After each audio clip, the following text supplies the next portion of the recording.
Hey everybody, this is Brian Goulet of the Goulet Pen Company and InkNouveau.com. A lot of you out there are curious about Noodler's Flex Pens, or you have a Noodler's Flex Pen. We just had a big release of them here at the beginning of June, and I wanted to show you a little trick that I have for adjusting the nibs on these things. In previous Noodler's Flex Pen releases, I've gotten a lot of requests and emails about them either writing like a nail, writing too hard, not flexing enough, gushing too much with a certain ink, and so on and so forth. And what I've found is that probably about 90% of the cases of the pen not working like you expect is just a matter of a simple adjustment of the nib and the feed. So I'm going to show you how to do that. So here we have the Noodler's Flex Nib pen. This is the clear version, which I'm sure a lot of you are going to be upset that I'm using in the video because they're incredibly in short supply. These are the most in demand and yet in shortest supply Noodler's Flex Pen out there. But for the purposes of this video, it will help to demonstrate what I'm talking about. So that's why I'm using this color. I'm not just using it to piss everybody off. So, okay, I want to kill two birds in one stone with this video. So the first thing I want to talk about is how to fill this pen, because I've been getting a lot of questions about how to fill this pen from one of our sample vials. So I have with me here a sample vial of Noodler's Apache Sunset, which is, in my opinion, an awesome pairing for this pen because it's a highly shading ink anyway, and this pen will really get the most out of it. One way that you can go about it is you can use an ink syringe, okay? And you can just pull the nib and the feed right on out of there, fill the syringe, plop it right in your pen, and then you can stick your nib and feed back in there. That's one way to go about it. The other way you can go about it, which I'm going to demonstrate if you happen to not have an ink syringe or an eyedropper or something like that laying around, is you can just fill directly from the vial. Now, our vials come with 2 milliliters of ink, which is a fair amount of ink, but the nib on this thing, the feed does not have really fine fins, so the feed itself doesn't do a lot to draw the ink up. It's really got to be completely submersed all the way up to this trim ring here. Now, if you aren't submersed all the way up to that ring, then you're going to have a hard time drawing any ink out of your vial or bottle or whatever you're using. So the best way to go about it is to take the vial. This is assuming it's full, or full as it comes from us. Make sure your plunger is all the way down on your pen, like so. Stick the thing down in here. Now, if you can see that, I don't know how well you can see that, but oh, not that well. Okay, anyway, it's just barely up to the trim ring. You're really not going to get much ink in here. So what you need to do is kind of tilt it on its side. And the way that I like to do it is kind of cradle it in my fingers like that, and then use my other 2 fingers to hold the pen in my hand. And then I can unscrew, and you can see as I'm drawing ink up into the pen, this is kind of the method that will get the most amount that you're able to into the pen out of our sample vials anyway. Voila! So I just got a full filling right there. Okay, there's a little bit of air at the top, but essentially I got a full filling out of one of our sample vials. So that's one bird down. The other one, which is kind of the catalyst for this whole video, is that I've heard of a lot of things. Kind of the only complaints that I hear about these Noodler's pens, the Flex Nib ones, is that they're either scratchy, they are ink stingy, ink gushing, or that they don't flex very much. Now all of that depends on the nib and the feed relationship. So I'm going to zoom in here a little bit and try and get you some close up on what's going on with this nib and feed. The whole nib and feed is friction fit inside this body of the pen. So what that means is that you can take and pull and push both the nib and the feed in and out of the pen as you wish.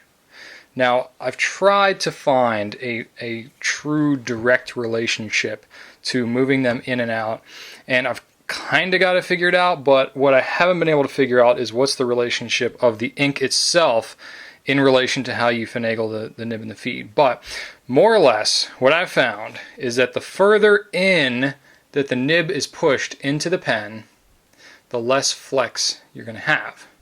The further out that it is, the more flex you're going to have. But also, if it's too far out, you may have the problem of what's called railroading, where the ink actually breaks up in the nib and you get those two lines.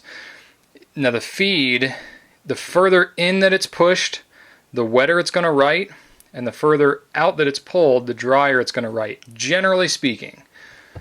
Some inks you won't be able to tell a difference, other ones you may.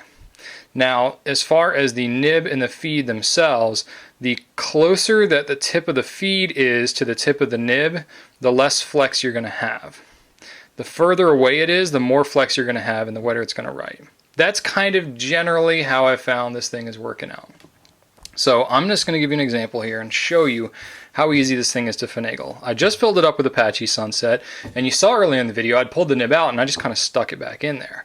The reason I did that is because it's so easy to pull this thing in and out, and it kind of varies ink to ink and based on your own handwriting style too, you know, how it's going to perform. You're kind of going to need to finagle the nib and the feed with every ink that you use. Now, what I don't want you to do is feel afraid to be able to play with this thing, because it's a $14 pen. Yes, they're in high demand, but it's still a $14 pen. Nathan at Noodler's designed this pen to be messed with.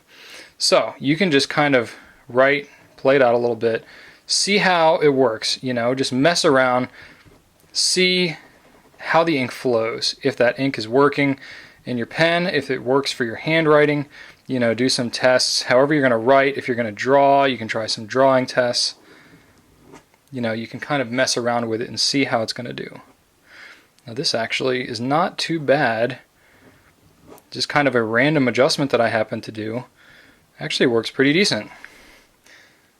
You know, there's some little things that I like to do here. So see there, I got a little bit of railroading because I went a little too fast. If you find that you're going too fast, you can slow down a little bit, and that'll usually help. If you get a complete break like that, like I got here, you can kind of tap the nib a little bit to get the ink flowing again. Of course, I may have done a little too much of a number. Okay, so I need to do a little adjustment here because I'm not getting such a good flow right now. There we go, I tapped it and I did get some more flow. So I was either writing too fast or I needed to adjust the nib. Okay, so it railroaded again, so I think I need to adjust it a little bit. Now, I wish I could say such and such an ink will require you to push the feed in or pull the nib out or whatever, but honest to goodness, I've tried filming this video like 15 times, and every time I do it, it does something different. So really what you got to do is just pull and push the thing and mess with it until you can kind of figure out what works well for you. So what I generally find is best, if you want to pull it out, grab the nib and the feed just with your hands. You're going to get ink on them. Wear gloves if it's that big a deal to you. I don't mind having ink on my hands. Grab both of them just like that and kind of twist the pen a little bit and pull out as you're twisting it. And there you go. There's the whole nib and the feed right there. The whole thing works just like so. It's just the feed is like this. Let me see if I can show you a little bit in the video.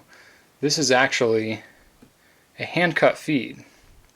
So the reason that the flow is different for every single one of these pens, there we go, is that it's not, you know, machined like a lot of parts are. This is a hand-cut ebonite feed, which for a $14 pen is just insane that that's even an offering.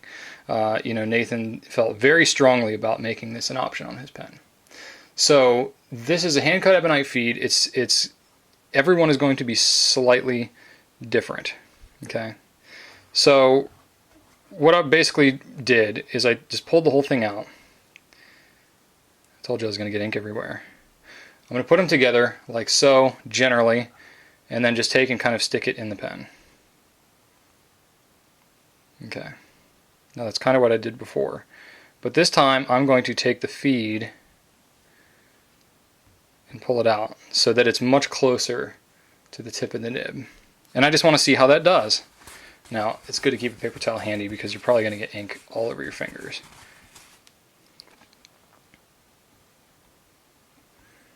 Now I can either tap it to get it started because I did pull the whole thing out, or you can just undo the piston a little bit, force some ink down into the feed. Okay. Ah, there you go. See, I'm getting a little globule here.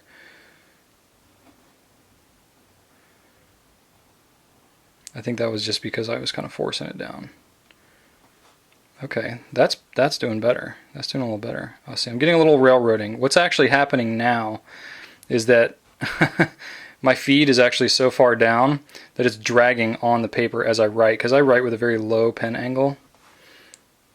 So if you write a little steeper, that'll fix that problem. But me, I need the feed to be a little bit further into the pen. So I'm just going to kind of take my thumb and slide it down just a little bit, like that. And keep on trucking.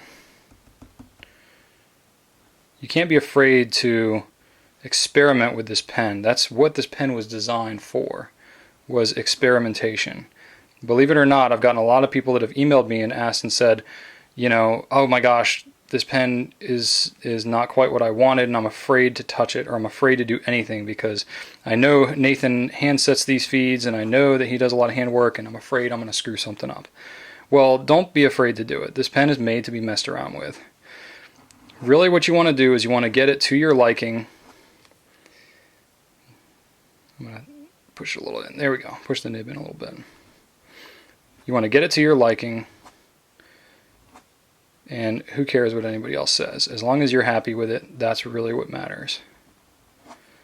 And if you are messing around with the pens and doing things and customizing and having fun with it, then you will be making Nathan happy, because that is the reason that he wanted to design a $14 flex pen, is because he wanted you to play around with it and experiment and do something new and try something fun. So now that I've kind of messed around with it a little bit, I'm finding that this setting is kind of working well for me.